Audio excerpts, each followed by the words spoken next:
We can now begin the final lecture topic. The time period to be discussed will be from 1981 to 2005.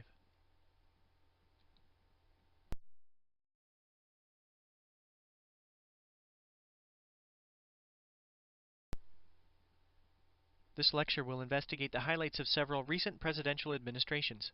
These include Presidents Ronald Reagan, George H.W. Bush, Bill Clinton, and George W. Bush. As you're going along, you may want to think about the accomplishments of each presidential administration and determine which individual you believe had the biggest impact on this era. We'll go ahead and start with some background information concerning Ronald Reagan. The figure of Ronald Reagan dominated the political scene in the decade of the 1980s. He was a familiar face to many Americans as he made over 50 movies during his acting career. He started his political career late, but served 2 terms as California governor and demonstrated he was a political force with his ability to connect with average voters. Kennedy may have been the first president to effectively use television, but Reagan became the great communicator.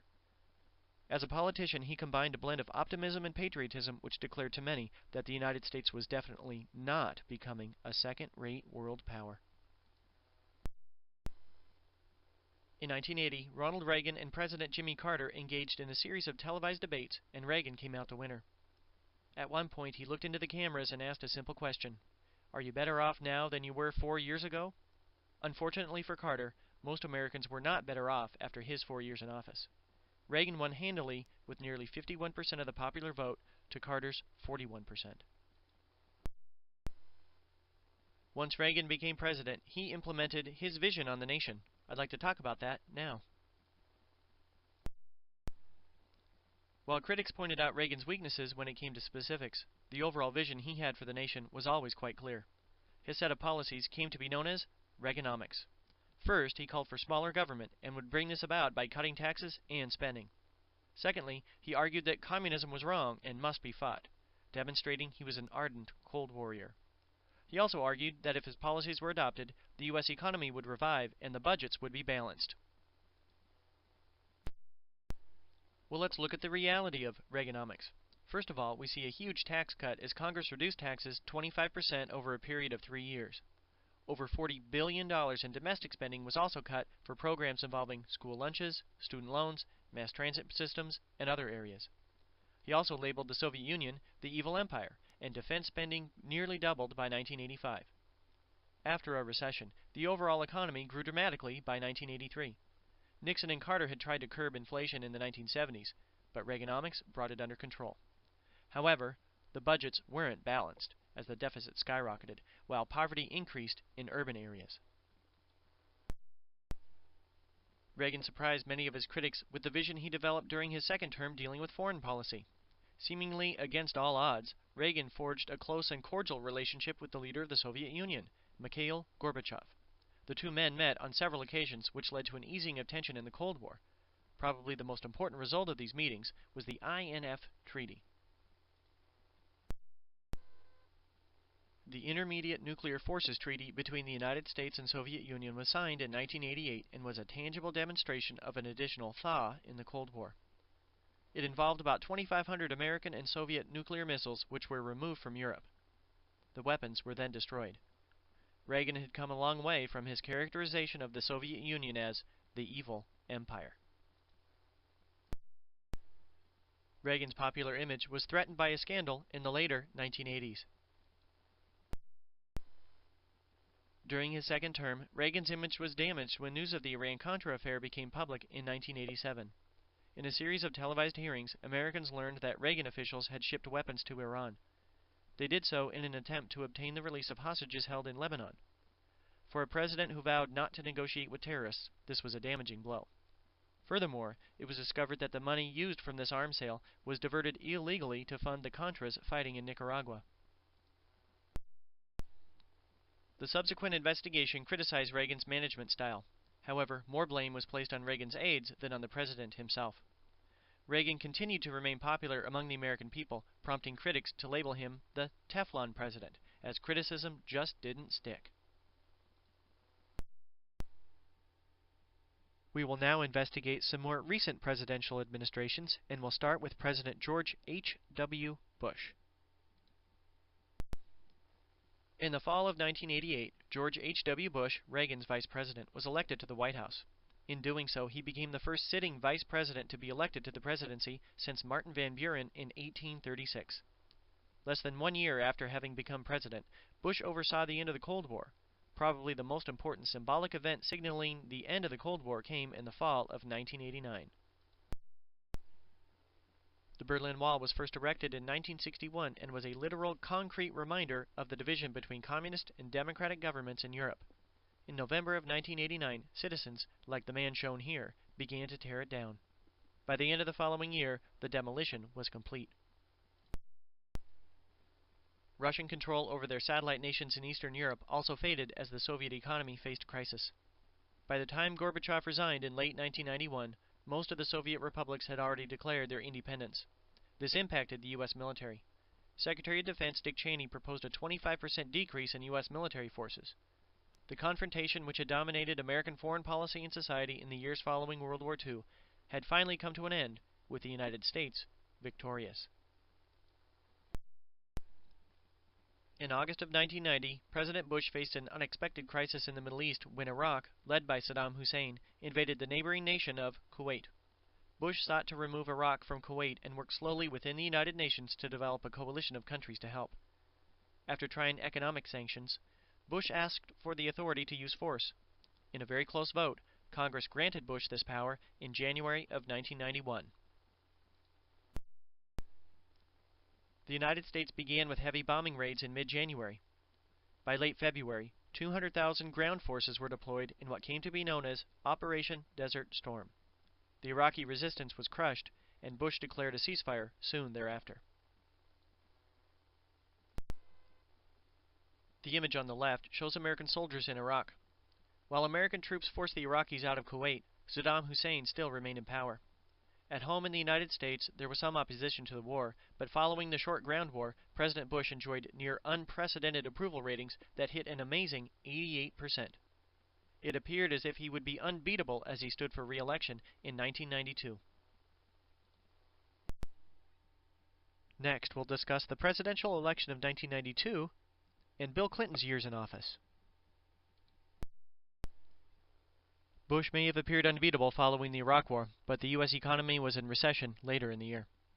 Economic troubles plagued his administration thereafter. The Democrats chose Bill Clinton, another Southern governor, to run in 1992. He blamed Bush for the economic woes and problems facing the middle class. We also see the emergence of a third-party candidate, Texas billionaire Ross Perot. On the right, we see all three candidates in one of their televised debates. In the end, Clinton won with 43% of the popular vote.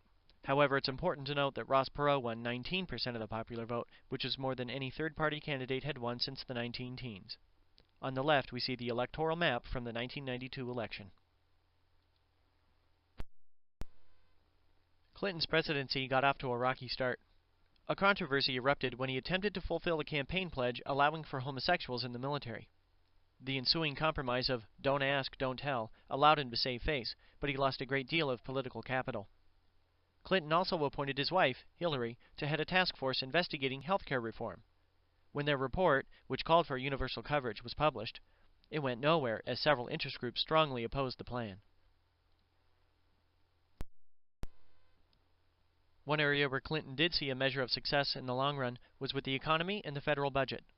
The first budget he submitted to Congress was directed toward lowering the deficit in the near future. In later years, he fought over the budget with a Republican-controlled Congress and leaders like the House Speaker, Newt Gingrich. On more than one occasion, the government was shut down, but Clinton emerged from the budget wars as the victor. Later in the decade, Clinton would take credit for not only balanced budgets, but budget surpluses. On the left, we see the celebration surrounding Clinton's balanced budget bill from 1997. The U.S. economy was strong for most of the 1990s, as we can see from this figure outlining levels of unemployment. With a high of 7.5% in 1992, it fell to about 4% by 2000. The stock market also experienced tremendous growth. The Dow Jones Industrial Average was at about 3,000 in 1991, but by 2001, it hovered close to 12,000. The high-tech emphasis and dot-com revolution in California's Silicon Valley and Western Washington seemed to be the wave which would carry the United States into the next millennium. As we can see from this figure, gross domestic product increased steadily throughout the decade as well.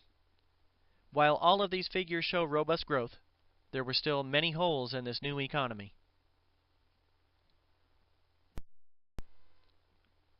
As seen with this figure, one of the fastest growing sectors of the economy was the service industry, which included many low-paying, low-skilled jobs in retail stores and fast food restaurants. The job market increasingly called for workers with high levels of skill. People born into poverty often did not have the resources to better their education and obtain those skills. Also, while the jobless rate of African Americans and Hispanics lowered in the 1990s, they remained significantly higher than those rates for whites.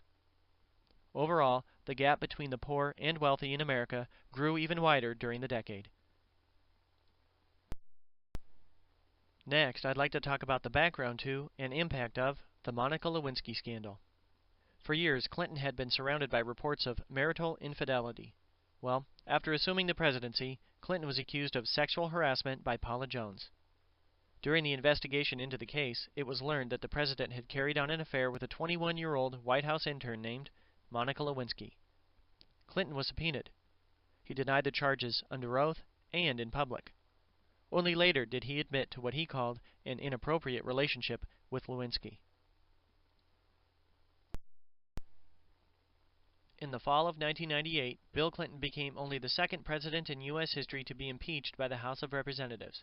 He was faced with two charges, perjury and obstruction of justice, both of which stemmed from the allegations associated with the Lewinsky scandal. A trial in February of 1999 followed, after which the Senate voted. In the end, there was no two-thirds majority vote to remove Clinton from office, but his public image and political clout had suffered dramatically.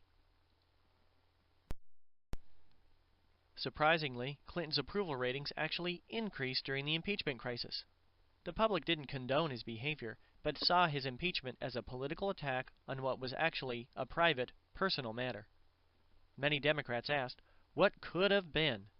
With the soaring economy, relative peace abroad, it seemed as if missed opportunity would characterize Clinton's years in office.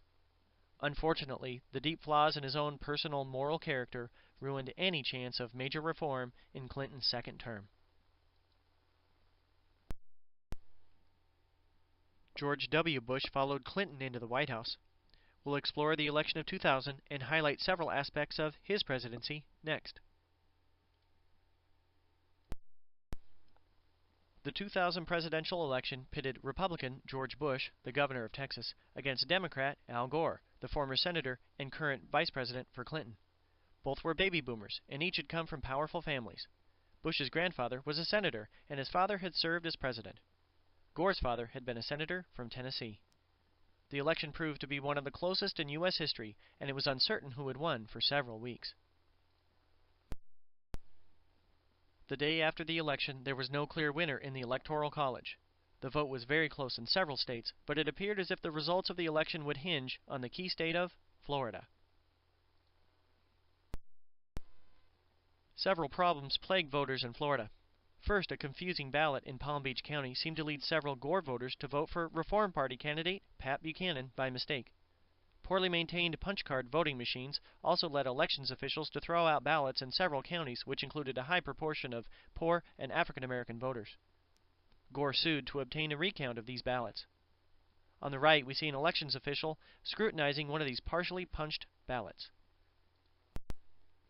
When Florida's state Supreme Court allowed the recount to continue, Bush appealed to the United States Supreme Court. The results of their final appeal were announced in a 5-4 decision handed down on December 12th. Bush won the presidency as the Republican appointees generally supported Bush. The next day, Gore conceded. For the first time since the 1800s, one candidate had won the popular vote, and the other had won the electoral vote. On the right, we see the electoral map from the 2000 presidential election.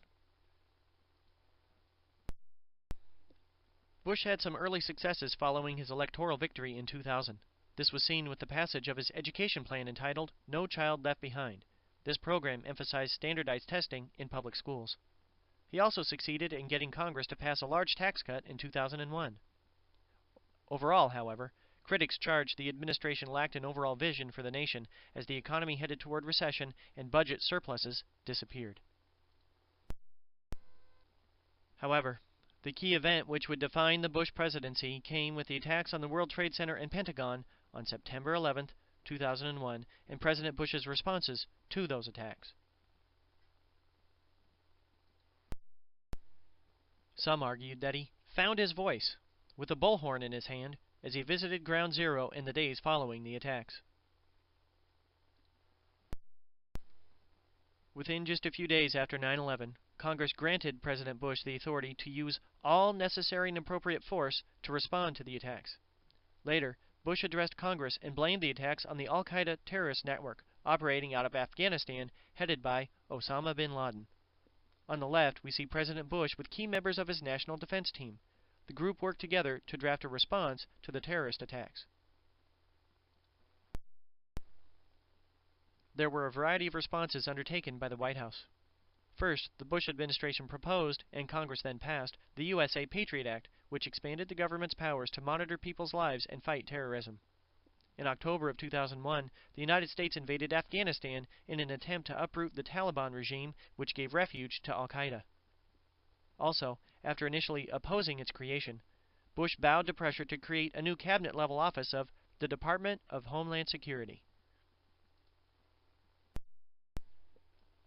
In his 2002 State of the Union address, President Bush labeled Iraq, Iran, and North Korea as the axis of evil in the modern world.